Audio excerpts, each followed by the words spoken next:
بسم اللہ الرحمن الرحیم۔ السلام علیکم ناظرین، آپ دیکھ رہے ہیں عارف حمید بٹی یوٹیوب چینل۔ ناظرین، بہت دنوں سے آپ براڈ شیٹ کا قصہ سن رہے ہیں، ہر روز نت نئی کہانی، نت نئی پریس کانفرنس، نت نئے الزامات، لیکن ابھی تک رزلٹ زیرو۔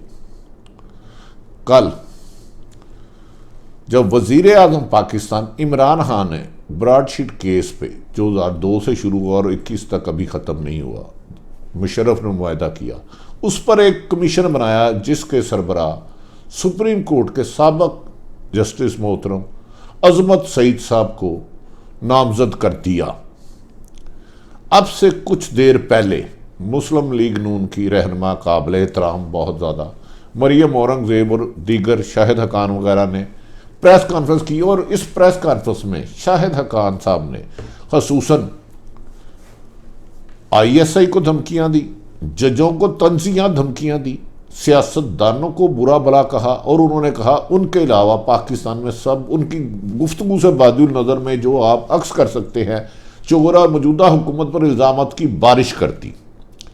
یہ حکومت اور اپوزیشن کے ایک دوسرے پہ الزامات کی کوئی نئی بات نہیں ہے، لیکن آج کچھ پس پردہ حقائق بتائیں گے کہ براڈ شیٹ کے کمیشن بننے پر نون لیگ کو اتنی چیخیں کیوں نکل رہی ہیں، کہاں تکلیف ہے؟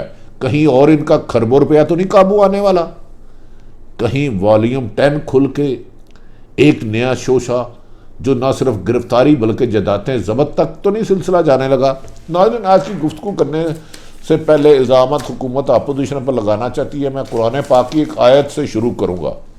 کاش ہم اللہ کو تو مانتے ہیں، جس دن ہم نے اللہ کی ماننے شروع کر دی تو ہمارے سب مسائل حل ہو جائیں گے۔ سورۃ النساء میں کہا گیا ہے، جب لوگوں فیصلہ کرنے لگو تو انصاف سے کرو، انصاف سے فیصلہ کیا کرو، اللہ تم کو بہت خوب نصیحت کرتا ہے، بے شک سنتا اور دیکھنے والا ہے میرا اللہ۔ یہ میرا اللہ کہتا ہے جب فیصلہ کرو انصاف پر مبنی کرو، چہرے دیکھ کے نہ کرو، وہ سنتا بھی ہے اور دیکھتا بھی ہے، اور اللہ تو ہم کو نصیحت کرتا ہے۔ اس کے بعد کوئی دنیا کی طاقت ہمیں اس چیز سے آگے نہیں لے جا سکتی۔ اس کا مطلب ہے جس معاشرے میں انصاف نہیں وہاں انارکی ہوتی ہے، جہاں انارکی نہیں ہوتی وہاں فساد ہوتا ہے، جہاں فساد نہیں ہوتا وہاں قانونی لوٹ مار ہوتی ہے، تباہی ہوتی ہے۔ یہ اللہ کے حکم کے بعد، قرآن پاک کے آنے کے بعد نبی پاک محمد صلی اللہ علیہ وسلم کی ذات مبارکہ نے بھی فرمایا کہ اگر تم دین اور دنیا کی آخرت کا سکون چاہتے ہو، سچ بولو اور انصاف کیا کرو، انصاف کیا کرو۔ آج میں بتاتا ہوں کہ ابھی کچھ دیر پہلے مریم اورنگزیب نے الزام لگایا کہ وہ فیڈرل لاجز میں پریس کانفرنس کر رہی تھی جس پر حکومت نے میڈیا کو روک دیا۔ مریم اورنگزیب کے مطابق جب وہ پوچھنے گئی تو انہوں نے کہا کہ میڈیا کو اس لیے روکا ہے کہ آپ نے چند دن پہلے وزیر اعظم کے مشیر شہزاد اکبر کے بارے میں کرپشن کے الزامات لگائے تھے، تو اس کے بعد زبانی آرڈر آئے ہیں کہ انہیں پریس کانفرنس نہیں کرنے دی۔ تاہم انہوں نے بحث کے، کیونکہ منسٹر لاجز میں وہ خود رہائش پذیر ہیں اور دیگر منسٹر بھی رہتے ہیں، اراکین اسمبلی بھی رہتے ہیں، ان کا رہنا حق ہے، تو وہ اندر لے گئے۔ یقیناً میڈیا لاجز میں پریس کانفرنسیں ماضی میں بھی ہوتی رہتی ہیں، یہ روکنا نہیں چاہیے تھا۔ شاید نواز شریف عمران خان صاحب کے غلط ایڈوائزر اسی لیے ان کے لیے مشکلات پیدا کرتے ہیں۔ براڈ شیٹ میں بہت زیادہ گفتگو نہیں کروں گا۔ براڈ شیٹ دراصل 2000 میں بنا، جس کے آپ حقائق مجھ سے زیادہ جانتے ہیں۔ ناظرین، آج جو خاص کر باتیں کی شاہد حقان عباسی صاحب نے، انہوں نے کہا کہ جج اور ISI براڈ شیٹ کیس میں ملوث ہیں، اور دھمکیاں دی عظمت سعید کو جو سپریم کورٹ کے سابق جج ہیں کہ اگر آپ نے اس کی صدارت قبول کی اور رضائی نہیں دیا، اور آپ کا بھی انجام جو چیئرمین نیب ہیں جسٹس جاوید ان جیسا ہوگا۔ یہ سخت گفتگو تھی۔ انہوں نے کہا شاہد حقان عباسی صاحب کے مطابق کہ اداروں اور سیاستدانوں کو بدنام کرنے کے لیے یہ اہم ادارے مہم چلاتے ہیں، یعنی کہ اسٹیبلشمنٹ کو پھر ٹارگٹ کیا۔ کیا وجہ ہے کہ ہر دوسرے دن عدلیہ چلے عمران خان کو ٹارگٹ کرتے ہیں، وہ ان کا سیاسی مخالف ہے اور ان کا حق بنتا ہے، اداروں کو اور جوڈیشلی کو ٹارگٹ کرنا نامناسب بات ہے۔ انہوں نے اس کو کہا کہ یہ معاہدہ 2002 میں جون میں ہوا تھا، جنرل امجد نے، وہ بھول گئے یہ معاہدہ ہوا کیوں تھا۔ میں اصل حقائق کی طرف آتا ہوں۔ شیخ عظمت سعید کو انہوں نے دھمکیاں بھی دی، اس پہ الزامات بھی لگائے، انہیں کہا اس وقت ڈپٹی پراسیکیوٹر تھے۔ در حقیقت شیخ عظمت اس چیز سے بہت زیادہ آشنا ہے، اس حقیقت سے، کیونکہ یہ اس وقت اس میں کام کر رہے تھے، اور انہوں نے والیوم 10 بھی پڑھا ہوا ہے۔ نون لیگ کو کیا تکلیف ہوئی؟ ایون فیلڈ فلیٹ اس میں آ رہے ہیں، دوسرے فلیٹ ان کے وہ بھی دوسرے آ رہے ہیں، اور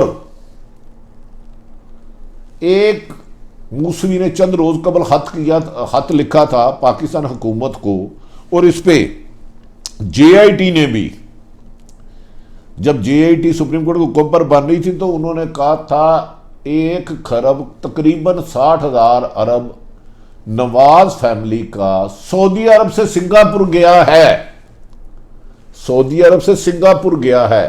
میفیر فلیٹ، ایون فیلڈ فلیٹ، اور یہ کھربوں روپے کا کیس ہے، یہ جے آئی ٹی میں آ چکا، اور ایک ہفتہ پہلے موسوی نے بھی حکومت پاکستان کو لکھا ہے۔ کہیں یہ تو نہیں خوف انہیں کہ اگر اس کو انڈیپینڈنٹ اور ایمانداری سے کیا گیا، انہیں کیونکہ جو معاہدہ ہوا تھا 2000 میں جس کا یہ بار بار ذکر کرتے ہیں، وہ ان کو ریلیف دینے کے لیے کیا گیا تھا، جب پاکستان میں مشرف نے منتخب حکومت کو گرایا اور نواز شریف کی سعودی عرب نے ڈیل کرائی، تو اس کے بعد اس معاہدے کی ضرورت آئی ہے۔ وہ بتا نہیں رہے کہ معاہدہ تو ان کی وجہ سے ہوا تھا، کیونکہ میاں نواز شریف کو سزا ہو چکی تھی، اربوں روپے کے کرپشن کے کیس چل رہے تھے، کچھ ریکوری ہو چکی تھی۔ یہ معاہدہ کچھ 200 لوگوں کو بچانے کے لیے، جن میں نون لیگ نمایاں ہے، اگر اب اس کے تمام حقائق سامنے آ جاتے ہیں، عظمت سعید شیخ صاحب کرتے ہیں، میفیر فلیٹ، ایمن فیلڈ فلیٹ، اور سعودی عرب سے جو 1 کھرب تقریباً 60,000، اس میں 1 بلین یا 1 ملین کہتے ہیں، اتنی رقم، انہیں خوف ہے کہ اس یہ ڈارا باکس کھل گیا تو ہمارے تو پلے کچھ نہیں رہے گا، یہ تو ہدیڑ کے رکھ دیں گے۔ شیخ عظمت کیونکہ یہ سپریم کورٹ کے پاناما کیس کو بھی سن رہے تھے، اس وقت پراسیکیوٹر بھی تھے، ڈپٹی پراسیکیوٹر بھی تھے، اور نہایت سمجھدار اور کرائم کو سمجھنے والے ہیں، جس وجہ سے آج مسلم لیگ نون کی چیخیں کہ مجھے تو سمجھ آ رہی ہے۔ انہوں نے یہ بھی کہا کہ ہمیشہ سیاستدانوں کو بدنام کیا، نہیں محترم، سیاستدان ہمارے لیے قابل احترام ہے۔ مسلم لیگ میں چند لوگوں پہ کرپشن کے الزامات ہیں، باقی تو نہیں۔ راجہ ظفر الحق پہ تو کبھی سیاستدانوں پہ نہیں لگا۔ آپ کے 8-10 لوگ ہیں 300 کے ایوان میں، جو کرپٹ ہے اسی کو کرپٹ کہتے ہیں، لہذا عظمت سعید کو دھمکیاں دے نہ دے۔ انہوں نے یہ کہا کہ عظمت سعید کو چاہیے کہ اس کا خلف بھی نہ رہے، اس کی سربراہی بھی قبول نہ کرے۔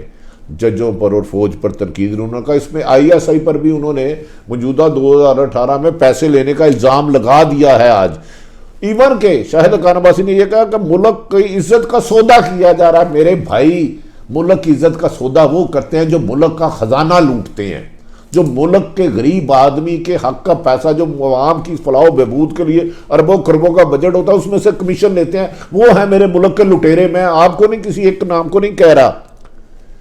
ہاں، آپ کو ڈر آنا چاہیے، اگر آپ نے کسی نے بھی حرام کا پیسہ کمایا ہے، وہ کسی بھی سیاستدان ہے، صحافی ہے، جنرل ہے، جرنیل ہے، مجھے نہیں، اگر نہیں کھایا تو سینہ تان کے جائیں اور کہیں کہ اس کو ایک دفعہ براڈ شیٹ کیس کو ختم کریں، اس کے حقائق اصل لائیں، چاہے پی ٹی آئی کے ہیں۔ ناظرین، اس معاہدہ میں نے بتا دیا نواز شریف کو بچانے کے لیے کیا تھا، مشرف نے اور نواز شریف کی رضامندی شامل تھی۔ اس معاہدے میں ہم آلریڈی تقریباً 65 ملین ادا کر چکے ہیں۔ آئی ایس پر الزام لگانا، فوج پر الزام لگانا، یہ تو نون لیگ کی پرانی فطرت ہے، لیکن تاہم میں یہ پھر کہتا ہوں، پارلیمنٹ لاجز میں پریس کانفرنس سے نہیں روکنا چاہیے جمہوریت کو جمہوری انداز سے، لیکن عمران خان صاحب کے نادان دوست مروانے لگے ہیں۔ یہ بھی ایشو بن جاتا اگر یہ آج پریس کانفرنس دیتے۔ میں پہلے بھی کہتا تھا ملتان کے جلسے کو نہ روکو، 1 دن کا جلسہ 4 دن چلتا رہا، ان کی نااہلی اور نالائکی کی وجہ سے۔ آج پھر یہ اسلام آباد لاجز میں کرنے لگے تھے کہ اس کو روکتے، وہ باہر احتجاج کرتے، کوئی لاٹھی چارج ہوتا تو پھر 4 دن خبر چلتی باہر پریس کانفرنس کی اجازت دے کے۔ اچھا کیا حکومت نے، اور اپوزیشن کا حق بھی ہے اس کو اس کے اوپر پریس کانفرنس کرنا. ناظرین، موسوی نے جو خط لکھا ہے اور یہی جی آئی ڈی میں ہے، اس نے یہ خط غالباً پچھلے ہفتے لکھا ہے 2019 میں خط لکھا ہے. اس کا صفحہ 5 اور 7 پہ لکھا ہوا ہے کہ ہل میٹل، جو نواز شریف حسین نواز کا کاروبار تھا، ہل میٹل اور دیگر کاروبار میں ایک اس کی سعودی عرب سے سنگاپور کی ایک فرم، جہاں حسین نواز کا کاروبار بھی ہے، $1 بلین یعنی کہ 1 کروڑ 70 ارب روپے، تقریباً $1 بلین وہاں ٹرانسفر ہوئے. اگر یہ بھی حقائق آ جاتے ہیں تو موسوی کو اس میں بھی دینا پڑتا، تو کروڑ پتی تو وہ اس میں بن جائے گا. آپ کی چیخوں کی سمجھ آ رہی ہے، آپ احتجاج ضرور کریں. ہاں، حکومت کا، اداروں کا، خصوصاً اسٹیبلشمنٹ کا حق ہے کہ وہ کسی کے ساتھ ناانصافی نہ ہونے دیں، بالکل بھی، چاہے وہ اپوزیشن کی جماعت ہو یا حکومت کی، لیکن انصاف تول کے کرے. یہی میرے رب کا حکم ہے. اگر میرے رب کے حکم کے خلاف جا کے انصاف کو انتقام بنا کے کرو گے تو غرق ہو جاؤ گے، کوئی بھی ہو، کراس دی بورڈ. تو میں نے آپ کو ان کی دے دی. مے فیلڈ فلیٹ میں حصہ، ایون فیلڈ فیلڈ میں حصہ، ہل میٹل کھربوں روپے کی پراپرٹی میں حصہ. یہ تھی ان کی پرابلم جو سعودی عرب نے کیا، اور یہ جی آئی ٹی میں بھی ثابت ہو چکا ہے. جی آئی ٹی میں بھی لکھا ہے، آپ کو یاد ہوگا انہوں نے کہا تھا انہوں نے سٹیل مل وہاں لگائی، اور سٹیل مل کے کھربوں روپے کہا جاتا ہے. یہ مبینہ طور پر یہی وہ کھربوں روپے ہے جو سعودی عرب سے سنگاپور، کیونکہ سنگاپور میں حسین نواز کی بزنس اور ایک فرم بھی موجود ہے جس پر یہ انہیں خدشہ ہے. اور یہی موسوی نے 19 مارچ 2019 میں صفحہ 7 اور 5 پہ یہ خط میں حقائق لکھے ہیں. نون لیگ کی گھبراہٹ تو ناظرین سمجھ آتی ہے. اب دیکھنا یہ ہے کہ کمیشن انکوائری قانون جو بنایا گیا ہے، یہ صرف انکوائری کرتا ہے 45 دن میں. یہاں کوئی پیسہ بھی ریکور ہوتا ہے. ماضی میں بھی سینکڑوں کمیشن بنے، حمید الرحمان بنا اور 50,000 بنے، لیکن ریکوری نہیں ہوئی. خدا را اس ملک کو ترقی کرنی ہے تو وزیر اعظم عمران خان صاحب، آپ اسٹیبلشمنٹ صاحب، کہ جو بھی کرتا دھرتا ہے عدلیہ، انصاف کا دامن ہاتھ سے نہ چھوڑے. آپ کے کیس کس کا سن رہے ہیں یہ چیز میٹر نہیں کرتی. اس نے جرم کیا ہے، اس کو سزا دے. اس سلسلے میں کہا جا رہا ہے کہ براڈ شیٹ کے سلسلے میں حسین نواز بہت جلد، جو سعودی عرب سے سنگاپور رقم ہوئی تھی، سعودی عرب کا دورہ کریں گے اور وہاں معاملہ طے کریں گے کہ کہیں اس کیس کو کلوز کیا جائے. عارف حمید بٹی نے وہ گفتگو بتائی جو آپ کو پہلے کسی نے نہیں بتائی تھی، کہ مسلم لیگ نون کی چیخیں اور عظمت سعید کو شامل کیوں کیا گیا، کہ وہ پراسیکیوٹر نیب بھی رہے، سپریم کورٹ کے جج بھی رہے، اور انہوں نے والیوم 10 بھی پڑھا ہوا ہے.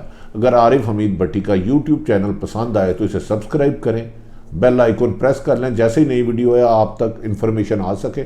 اپنے ارد گرد رہنے والوں کی خوشیوں کا خیال رکھیں. پاکستان زندہ باد.